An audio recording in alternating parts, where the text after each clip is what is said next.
শুভেচ্ছা সবাইকে। আশা করি সবাই অনেক অনেক ভালো। রহমান বিজয় আপনাদের সাথে। ডিয়ার স্টুডেন্টস, আপনাদের সবার আসলে রিসেন্টলি একটা কমন কোয়েশ্চেন আমার ইনবক্সে আর কি উকিঝুঁকি দিচ্ছে যে কবে আসলে চারুকলার সার্কুলার দিবে, বা এক্স্যাক্টলি কবে ড্রয়িং এক্সামটি অনুষ্ঠিত হবে, বা কী কী বিষয় আসলে ড্রয়িং এক্সামে আসে। প্রিভিয়াস টাইমে আপনারা যারা 30 থেকে 35-এর ভিতর পেয়েছেন তারা কি ড্রয়িং এক্সাম দিতে পারবেন কিনা, এরকম নানাবিধ কোয়েশ্চেন, নানাবিধ জটিলতা। সো চলুন আজকের ভিডিওতে আমরা আপনাদের এই জটিলতাগুলো কমানোর ট্রাই করি, কিছু কোয়েশ্চেনের অ্যান্সার করি। দেরি না করে চলুন আমরা ভিডিওটি শুরু করি। আপনিও কিন্তু চাইলে তাদের মতো সাকসেসফুল হতে পারেন। গুচ্ছ চারুকলার জন্য ড্রয়িং এর অনলাইন যে কোর্সটি আছে সেটা জয়েন করতে পারেন। ডিসক্রিপশন বক্সে বিস্তারিত লিঙ্ক দেওয়া আছে। আমাদের কোর্স জয়েন করতে আজকে আমাকে সোশ্যাল মিডিয়ায় নক দিন, আর ফেসবুক গ্রুপের ফ্রি অফ কস্ট অনলাইন এক্সামে তো থাকছেই। ভিডিওটি শুরু করার আগে আমি আপনাকে একটা কোয়েশ্চেন কমন ছুড়ে দিচ্ছি যে যারা ড্রয়িং এক্সামটি দিতে চাচ্ছেন গুচ্ছ চারুকলার আন্ডারে, তাদের ড্রয়িং এর প্রস্তুতি কেমন? হ্যাঁ, আপনাদের হয়তোবা অনেকের 30 থেকে 32 স্কোর আছে, 31 থেকে 34-35-এর ভেতরে স্কোর আছে। তারা অনেক কনফিউজড যে চারুকলায় পড়াশোনা করবেন, সঙ্গীত, নাট্যকলা, ফিল্ম অ্যান্ড টেলিভিশন ডিপার্টমেন্ট, মানে কোনটা আসলে আপনি যেতে পারেন, বা আপনার এক্স্যাক্টলি যেই ইউনিভার্সিটি পর্যায়ের স্বপ্নটা আছে সেটা আসলে কোন স্পেসে গিয়ে পূরণ হবে, এমন কিন্তু একটা বিষয় আমরা সচরাচর দেখে থাকি। সো এই সকল জায়গার দিক থেকে আমি আপনাদের বলতে চাই যে দেখেন, আপনারা যেটা মনে মনে ভাবতেছেন গল্পটা কি কিন্তু মোটেই সেরকম না। প্রত্যেকটা ইউনিভার্সিটি অ্যাডমিশন টেস্ট কিন্তু অনেক চ্যালেঞ্জিং হয়। আপনারা হয়তো অলরেডি অনেক নেগেটিভ একটা মনে ধারণা নিয়ে বসে আছেন, এখন ভাবতেছেন যে হয়তোবা আমাকে এখানেই যেতে হবে, চারুকলায় পড়তে চান, হয়তোবা একটা স্কোর বা রেজাল্ট তুলনামূলক একটু কম এসেছে এই হিসাবে। যারা এরকম ভাবছেন তারা কিন্তু একটা ভুল ভাবতেছেন বা ভুল পথে হাঁটতেছেন। একটা জিনিস সবসময় মনে রাখবেন, আপনি যত বেশি নেগেটিভ ভাববেন আপনার তত বেশি নেগেটিভ হবে, আর আপনি যত বেশি পজিটিভ ভাববেন আপনার সাথে তত বেশি পজিটিভ হবে। So it's up to you, what is your choice and how you manage all this things put together. এবার আমরা আসি গুচ্ছ চারুকলার আন্ডারে আসলে কি কি বিষয়ে আপনাদের ড্রয়িং এ প্র্যাকটিস বা প্রিপারেশন নেওয়া উচিত।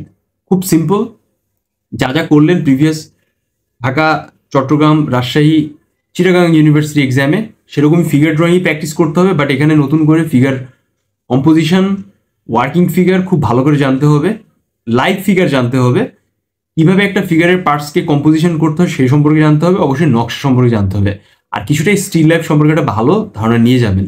হিউম্যান ফিগারের ক্ষেত্রে আপনার বোথ মেল অ্যান্ড ফিমেল যে কোনো একটা আসতে পারে, একটা ওভারঅল যে দৃশ্যপট আছে কোনো একটা স্পেসিফিক জায়গায় এমনটা আসতে পারে। সো ঢাকা ইউনিভার্সিটিতে আমরা যেরকম দেখেছি যে একটা ফিগার ড্রয়িং এসেছে, বাট সেটা হয়তো বা অর্ধেক বডি, এখানে কিন্তু তেমন আসবে না, ফুল ফিগারে আসতে পারে, বাট দাঁড়ানো বসার ফিগার আসতে পারে। সো এটা আমরা জানলাম যে কি কি বিষয় আসলে আমাদের প্র্যাকটিস করতে হবে। অ্যাট দ্য সেম টাইম আপনাদের এটা বলে রাখি যে যারা মূলত পরীক্ষা দিবেন 4টা ইন্ডিভিজুয়াল ইউনিভার্সিটি, তাদের কিন্তু সেই ইউনিভার্সিটি গিয়ে গিয়ে এক্সাম দেওয়া লাগবে। So you have to prepare your self in exact time. অনেকে আসলে আমাকে আস্ক করে যে রেজিস্ট্রেশনে আসলে ফি কত পড়বে, বা কি কি বিষয়ে আসলে রেজিস্ট্রেশনের সময় আসবে, বা কিভাবে আমরা এই বিষয়ে জানবো।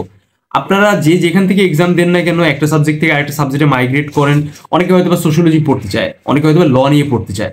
এখন তারা তো সায়েন্স থেকে পড়াশোনা করেছে, এখন তারা এইসব সাবজেক্টে কিভাবে রেজিস্ট্রেশন করবে, সবকিছু আপনি ইন্ডিভিজুয়ালি জানতে পারবেন যখন আপনাদের গুচ্ছ চারুকলার একটা প্রপার যে সার্কুলারটি আছে সেটা যখন লঞ্চ হবে। নেক্সট হচ্ছে গুচ্ছের চারুকলা রিলেটেড যে বিভিন্ন ইউনিভার্সিটিতে ভর্তি স্কোর, এগুলো আসলে কিভাবে আপডেট পাবেন।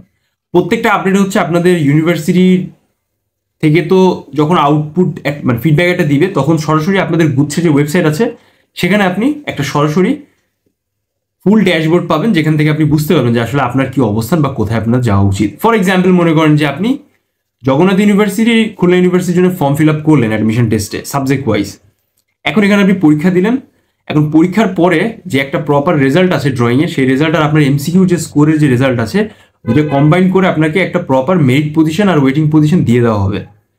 সো মিনিমাম কত টাকা বাজেট করবেন ইউনিভার্সিটি রেজিস্ট্রেশন ফি হিসেবে? অ্যারাউন্ড 500 টাকা ধরে রাখেন। বাট খুলনা ইউনিভার্সিটির জন্য একটু ব্যতিক্রম হয়, কারণ খুলনা ইউনিভার্সিটিতে 3টে ইন্ডিভিজুয়াল যে সাবজেক্ট থাকে সেই সাবজেক্টে হচ্ছে আপনাকে আলাদা আলাদা পেমেন্ট করে রেজিস্ট্রেশন করা লাগে। তো এখানে কেন এরকম ব্যতিক্রম? এটা হচ্ছে আপনাদের জন্য আরো বেশি সহজ আর কনভিনিয়েন্ট, এই জন্য একটু ব্যতিক্রম। ফর এক্সাম্পল মনে করেন যে খুলনা ইউনিভার্সিটিতে print making, drawing and painting, sculpture 3টে সাবজেক্ট রয়েছে। এখন আপনি যদি 3টে সাবজেক্টে পড়তে চান আপনাকে 3টে সাবজেক্টে আলাদা আলাদা রেজিস্ট্রেশন করতে হবে। দেন আপনার যে মেরিট পজিশন আসবে, ওয়েটিং পজিশন আসবে, আপনি সাবজেক্টের এগেইনস্টে যে 20টা করে সিটস আছে সেই সিটস অনুযায়ী আপনি হচ্ছে এখানে একটা প্রপার সেট আপ পাচ্ছেন। I clear? আই গেস তো।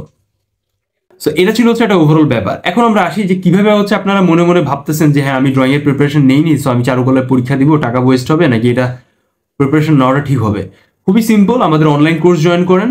আপনাদের প্রত্যেকটা ইউনিভার্সিটি এক্সামের আগ পর্যন্ত হচ্ছে আমাদের কোর্সটা চলবে। আমাদের ফিল্ম অ্যান্ড টেলিভিশন ডিপার্টমেন্টের রিটেন অ্যান্ড ভাইবার কোর্স অলরেডি রানিং আছে, নাট্যকলার জন্য একটা প্রপার ভাইবার কোর্স রানিং আছে। সো যারা চাচ্ছেন তারা এটা দিতে পারেন। একটা জিনিস সবসময় মাথায় রাখবেন, আপনাদের এই যে অনলাইন প্র্যাকটিস আছে এর থ্রুতে কিন্তু আপনি নিজেদের পাকাপোক্ত করতে পারছেন, একটা রেগুলার বেসিসে চর্চা করতে পারছেন, যেটা আপনাদের লং ফরমেশনে অনেক বেশি হেল্প করবে। অ্যাট দ্য সেম টাইম যারা নিজের থেকে বাসায় বসে প্রিপারেশন নিতে যাচ্ছেন তারা সেটা করতে পারেন, it doesn't matter, but you have to give online exam in our community. এটা কিন্তু মোস্টলি ইম্পর্টেন্ট আপনাদের জন্য। সো দেরি কেন, আজকে হচ্ছে আমাদের প্র্যাকটিস সেশন জয়েন করে ফেলুন। আমরা still life, figure drawing, parts drawing, বিভিন্ন ধরনের বসা দাঁড়ানো, ওয়ার্কিং মেল অ্যান্ড ফিমেল ফিগারের প্রত্যেকটা বিষয় সম্পর্কে আপনাদের একটা প্রপার ধারণা দিব। তো যারা চাচ্ছেন তারা জয়েন করে ফেলেন, আশা করি আপনাদের একটা দারুণভাবে হেল্প করবে। So thank you so much যারা হচ্ছে আমাদের ভিডিওটি শেষ পর্যন্ত দেখলেন। এটা ছিল অ্যাডমিশন টেস্টের একটা রেজাল্ট পাবলিশ হওয়ার আগে একটা কমপ্লিট ভিডিও। সো আপনি নিজেকে এখন প্রশ্ন করেন যে আপনি আদৌ প্রিপেয়ার আছেন কিনা। এই যে রেজাল্টটি দিবে তারপর আপনি যে ড্রয়িং এক্সামের জন্য বসবেন, আর কত টাকা পয়সা অপচয় করবেন এটা আপনি নিজেই সিদ্ধান্ত নেন। বাবা মার এখন হচ্ছে একটা প্রপার সেট আপে যাওয়ার পালা, ঠিক আছে? চারুকলা মানে এইটা না যে আমি থার্ড সাবজেক্ট ফোর্থ সাবজেক্টে চান্স পাইলাম না, আমি এখানে পড়তেছি, আমার একটা জাস্ট সেট আপ হইলো। এটাকে you should take it serious, otherwise কিন্তু চারুকলায় আসলে না আসাটাই ভালো। থ্যাংক ইউ সো মাচ, সবার সাথে দেখা হবে নেক্সট ভিডিওতে। আল্লাহ হাফিজ।